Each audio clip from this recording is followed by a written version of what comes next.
नमस्ते, नमस्कार। क्या हालचाल, कैसे हैं आप सभी प्यारे साथी। आज की महत्वपूर्ण करंट अफेयर्स में आपका बहुत बहुत स्वागत है।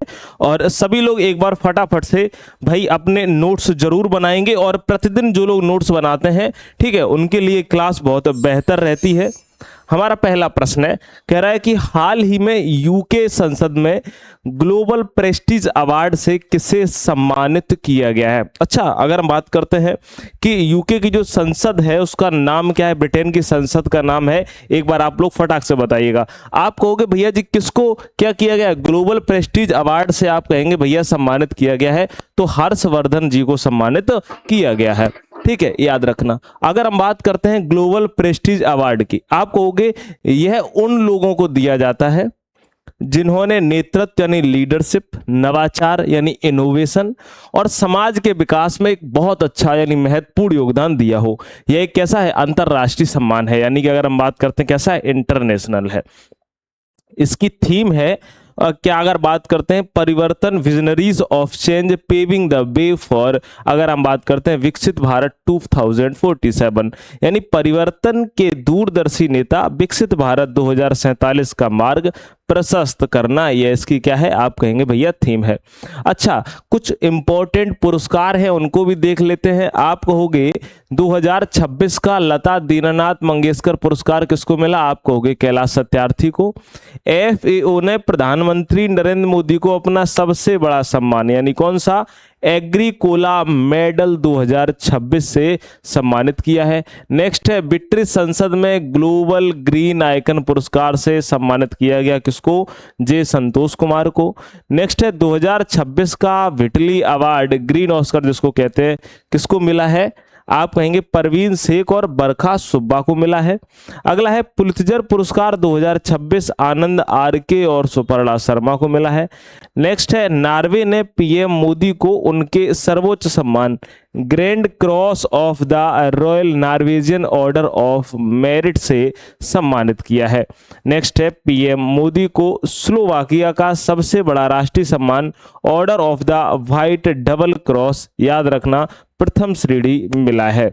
तो ये हमारे कुछ महत्वपूर्ण पुरस्कार थे, इनको भी आप नोट करके जरूर रखिएगा। हमारा अगला प्रश्न है, हेमिस फेस्टिवल का आयोजन कहाँ किया गया है। हम बात करते हैं किसकी, आप कहोगे हेमिस फेस्टिवल की, तो याद रखना भैया इसका जो आयोजन किया गया है वह लद्दाख में किया गया है। कहाँ पर, लद्दाख में। अच्छा, अब देखो, आप कहोगे भाई कुछ महत्वपूर्ण उत्सव और मेले, माधवपुर घेड़ मेला, इसका आयोजन कहाँ किया गया, गुजरात में। भारत जनजाति महोत्सव 2026 का आयोजन नई दिल्ली में। पंचू डोला उत्सव का आयोजन उड़ीसा में। जल महोत्सव 2026 अभियान, इसका आयोजन गुजरात में। हट्टी रिसाला उत्सव का आयोजन महाराष्ट्र में। अट्टूकल पोंगल त्योहार का आप कहोगे केरला में, कितने दिन के लिए, आप कहेंगे 10 दिन के लिए मनाया जाता है। नेक्स्ट है जनजातीय कला महोत्सव 2026 का, आप कहोगे नई दिल्ली में, राजधानी नवा रायपुर में। याद रखना चापचार जो कुट है, याद इसको हटा देना, चापचार कुट महोत्सव मिजोरम में। सरहुल महोत्सव कहाँ का, आप कहोगे भैया झारखंड का। ठीक है, तो ये इंपॉर्टेंट है। और मैं बताना चाहता हूं जिन प्यारे साथी जो तैयारी कर रहे हैं सुपर टेट के, जो नए स्टूडेंट हैं, क्योंकि पुराने स्टूडेंट तो ले चुके हैं, जो नए स्टूडेंट है वो बेसिक से और बढ़िया तरीके से, जिन्होंने कभी नहीं पढ़ा है, एकदम ट्रिक से और एकदम डेप्थ में अगर पढ़ना चाहते हो तो आप संकल्प बैच को सुपर टेट के लिए जरूर ज्वाइन कर लीजिए।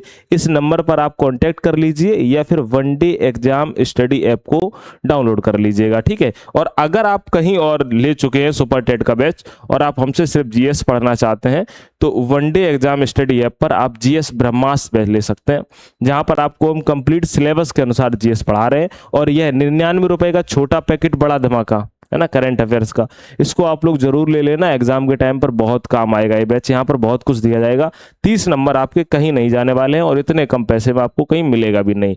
ठीक है, आगे बढ़ते हैं। Marshal of the air force Arjan Singh memorial hockey tournament 2026 का 7वां संस्करण कहां प्रारंभ हुआ है। तो याद रखना, इसका जो 7वां संस्करण का प्रारंभ हुआ है वह कहां पर हुआ है, आप कहोगे भैया कर्नाटक में। कहां पर हुआ है, आप कहोगे भैया जी कर्नाटक में हुआ है। याद रखना, भारत का पहला 3D printed artificial reef module कहाँ स्थापित किया जाएगा? तो याद रखना ये भैया तमिलनाडु में स्थापित किया जाएगा। कहाँ पर? तमिलनाडु में, याद रखना। अच्छा, 3D से संबंधित कितने सवाल हैं, सारे के सारे करवा देते हैं। भारत का पहला 3D प्रिंटेड पोस्ट ऑफिस आपको होगा बेंगलोर में। 3D प्रिंटेड क्रायोजेनिक इंजन का सफल परीक्षण किया गया आपको होगा स्काई रूट एरोस्पेस के द्वारा। भारत का पहला 3D प्रिंटेड ह्यूमन कार्निया कहाँ डेवलप किया गया? आपको होगा IIT हैदराबाद में। दुनिया की पहली 3D प्रिंटेड इलेक्ट्रॉनिक एब्रा का परीक्षण कहाँ किया गया? UAE में। देश का पहला 3D printed school Arunachal Pradesh है, अरुणाचल प्रदेश में। नेक्स्ट है, किस IIT ने innovative 3D printed dummy ballot unit को विकसित किया है? आप कहोगे IIT गुवाहाटी ने। अगला है, भारत का पहला 3D प्रिंटेड मंदिर कहाँ पर बनेगा? आप कहोगे तेलंगाना में। नेक्स्ट है, दुनिया का पहला 3D प्रिंटेड रॉकेट इंजन किस कंपनी ने बनाया है? आप कहोगे अग्निकुल कॉस्मोस ने। दुनिया का पहला 3D प्रिंटेड रॉकेट आपको कौन सा है? टेरॉन 1 रिलेटिविटी, याद रखना, स्पेस USA का। भारत का पहला 3D प्रिंटेड हाउस कहाँ बना? IIT मद्रास ने बनाया। दुनिया की पहली 3D प्रिंटेड मस्जिद का निर्माण कहाँ हुआ है? याद रखना, जो सऊदी अरब के जिद्दा में। उत्तर प्रदेश में किस स्थान पर वैदिक 3D संग्रहालय खोला जाएगा? आप कहेंगे वाराणसी में। याद रखना, कोरल रीफ का मतलब क्या होता है? चट्टानें होती हैं समुद्र में, लेकिन जब उन्हें 3D मानव के द्वारा बनाया जाता है तो वो कैसी हैं? 3D है। ठीक है, अगला है, प्रसिद्ध अंबुबाची मेला का आयोजन किस राज्य में किया गया है? अच्छा, अंबुबाची जो मेला है इसका आयोजन कहाँ किया गया है? आप कहोगे असम में। अच्छा, असम में कौन सा मंदिर है? आप कहेंगे असम में मंदिर है कामाख्या देवी। कौन सा मंदिर है? आप कहोगे असम में मंदिर है कामाख्या देवी का। बताइए है कि नहीं है? आप कहोगे जी भैया बिल्कुल, असम में कामाख्या देवी मंदिर है। हम बात करते हैं कि कुछ महत्वपूर्ण मेले की। अंतर्राष्ट्रीय सूरज कुंड मेला आप कहोगे भैया जी हरियाणा। कहाँ पर? आप कहोगे हरियाणा फरीदाबाद में। माघी मेला आप कहोगे पंजाब में। झींगा मेला पंजाब में। गोल मेला जगन्नाथ मंदिर ऊधमपुर और जम्मू कश्मीर में। नेक्स्ट है, अंबुबाची मेला आप कहोगे असम में। अगला है, सोनपुर मवेशी मेला बिहार में। माधवपुर मेला आप कहोगे भैया गुजरात में। और ये कैसा है? आप कहोगे ये मोस्ट इंपॉर्टेंट है। कैसा है? मोस्ट इंपॉर्टेंट है, याद रखना। अगला है, सरस मेला आप कहोगे जम्मू कश्मीर में।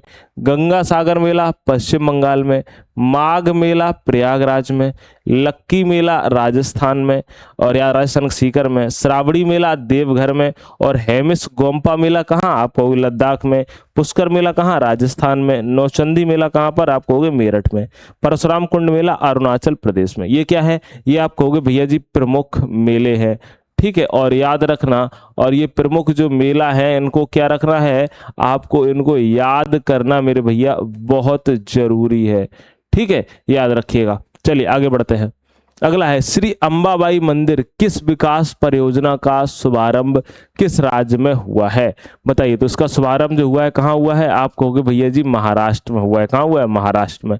याद रखना, हाल ही में विश्व मादक पदार्थ दिवस कब मनाया गया? आप कहोगे मादक पदार्थ दिवस 26 जून को मनाया गया। कब मनाया गया? 26 जून को। कुछ महत्वपूर्ण दिवस के बारे में जानते हैं। 1 जून को विश्व दुग्ध दिवस मनाया गया। 1 जून को विश्व अभिभावक दिवस मनाया गया। 2 जून को तेलंगाना स्थापना दिवस मनाया गया। 3 जून को विश्व साइकिल दिवस और 6 जून को विश्व कीट जागरूकता दिवस। 7 जून को विश्व खाद्य सुरक्षा दिवस और 10 जून को world I donation day. Next है, 9 जून को अंतर्राष्ट्रीय अभिलेखाकार दिवस मनाया गया और 12 जून को बाल श्रम निषेध दिवस मनाया गया। अगला है, 14 जून को विश्व रक्तदाता दिवस मनाया गया। 15 जून की बात करें वैश्विक पवन दिवस मनाया गया। 16 जून को अंतर्राष्ट्रीय पारिवारिक धन प्रेषण दिवस मनाया गया। नेक्स्ट है, 17 जून को आप कहोगे विश्व मरुस्थलीकरण एवं सूखा रोकथाम दिवस मनाया गया। 18 जून को आपको गोवा क्रांति दिवस मनाया गया। विश्व शरणार्थी दिवस या 20 जून को मनाया गया। 21 जून को अंतर्राष्ट्रीय योग दिवस और अंतर्राष्ट्रीय ओलंपिक दिवस 23 जून को मनाया गया। नेक्स्ट है, संयुक्त राष्ट्र लोक सेवा दिवस आपको 23 जून को। अंतर्राष्ट्रीय नाविक दिवस 25 जून को मनाया गया। और विश्व मादक पदार्थ दिवस आप कहेंगे 26 जून को। यानी जून के जितने भी हैं सारे के सारे आपको हमने नोट करवा दिए हैं। अगला है हाल ही में किस देश में आपातकाल घोषित किया गया।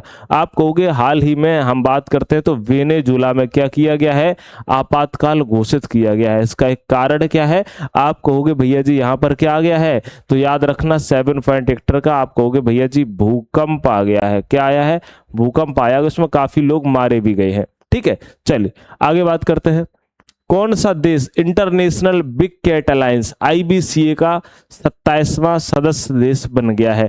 इंटरनेशनल बिग कैट अलायंस की बात करें, आप कहोगे इसमें कौन सा बन गया है, आप कहोगे बांग्लादेश बन गया है। याद रखना ये क्या है, IBCA क्या है, आप कहोगे यह बड़ी बिल्लियों यानी बिग कैट की प्रजातियों और उनके जंगलों को बचाने के लिए भारत के नेतृत्व में, याद रखना इसके नेतृत्व में शुरू किया गया एक वैश्विक यानी संगठन है। इसकी प्रकृति की बात करें 23 जनवरी 2025 से यह एक आधिकारिक संधि आधारित अंतर सरकारी संगठन ट्रीटी बेस्ड, अगर हम बात करते हैं इंटर गवर्नमेंटल ऑर्गेनाइजेशन बन चुका है। इसका मुख्यालय हेडक्वार्टर नई दिल्ली में है और याद रखना इसका जो थीम है वह है बड़ी बिल्लियां बचाओ, मानवता बचाओ, पर्यावरण बचाओ। अच्छा, इसमें कौन कौन से आते हैं, आप कहोगे बिग कैट अलायंस में, तो याद रखना बाघ आता है जो कि लुप्तप्राय चल रहा है, शेर आता है असुरक्षित है, तेंदुआ है ये भी असुरक्षित है, हिम तेंदुआ स्नो लियोपार्ड ये भी असुरक्षित है, चीता है, याद रखना जगुआर है संकट के निकट है, और प्यूमा है जो कम चिंताजनक है। याद रखना इन 7 को क्या किया गया है, इसमें जोड़ा गया है। ठीक है, अगला हमारा प्रश्न है एंटरप्राइजेज AI, याद रखना एंटरप्राइज AI का इस्तेमाल करने वाला भारत का पहला प्रमुख बंदरगाह कौन सा बन गया है। आप कहोगे बन गया है VO चिदम्बनार बंदरगाह। ठीक है, याद रखिएगा। अगर हम बात करते हैं, अगला प्रश्न है हाल ही में फीफा ने किस देश के फुटबॉल संघ को निलंबित कर दिया है, बताइए। नेपाल देश के फुटबॉल संघ को क्या कर दिया गया है, आप कहोगे भैया निलंबित कर दिया गया है। होमवर्क वाला प्रश्न है, बताइएगा हाल ही में जारी QS world future skills index में भारत का कौन सा स्थान रहा है, इसका आंसर देना। अच्छा, जो कल की इंपॉर्टेंट थी उसको भी एक नजर में देख लेते हैं। हाल ही में गुजरात की जसदान पटारी को GI टैग मिला हुआ है। पंचायती राज मंत्रालय द्वारा जो निर्भय चेतना कार्यक्रम की शुरुआत की गई है। नेक्स्ट है अभी हाल ही में ब्रिक्स ऊर्जा मंत्रियों की बैठक गुरुग्राम में प्रारंभ होगी। नेक्स्ट है जम्मू कश्मीर में खीर भवानी मेला मनाया गया है। अगला है हाल ही में जारी QS world future skill index 2027 में भारत का 13वां स्थान रहा है। नेक्स्ट है अंतर्राष्ट्रीय नाविक दिवस 25 जून को मनाया गया। नेक्स्ट है IIT the story of India's most prestigious educational ecosystem नामक किताब प्रभात कुमार के द्वारा लिखी गई। अगला है लद्दाख ने भारत के पहले उच्च ऊंचाई वाले फ्लोरिकल्चर पार्कों का शुभारंभ लेह में किया है। अगला है हाल ही में उत्तर प्रदेश में भारत की पहली निजी हाइब्रिड 2G एथेनॉल परियोजना को मंजूरी मिली है। अगला है जून में नाथुला दर्रे से कैलाश मानसरोवर यात्रा शुरू हुई। यह दर्रा सिक्किम राज्य में स्थित है। ठीक है, याद रखना यहाँ तक बिल्कुल कंप्लीट है। आप लोग इसको जरूर परचेज कर लीजिएगा, 80% डिस्काउंट पर है। मात्र 99 रुपए का आपको ये बैच मिल रहा है और ब्रह्मास्त्र बैच जो आपके एग्जाम के लिए सफिशिएंट रहेगा। और हम बात करते हैं अगर आप GS पढ़ना चाहते हो, यहाँ पर कंप्लीट GS सिलेबस के अनुसार सुपर टेट की आपको पढ़ाई जा रही है। ठीक है, मुलाकात अगली क्लास में करेंगे। अपना ख्याल रखिए, स्वस्थ रहिए, मस्त रहिए, नमस्कार।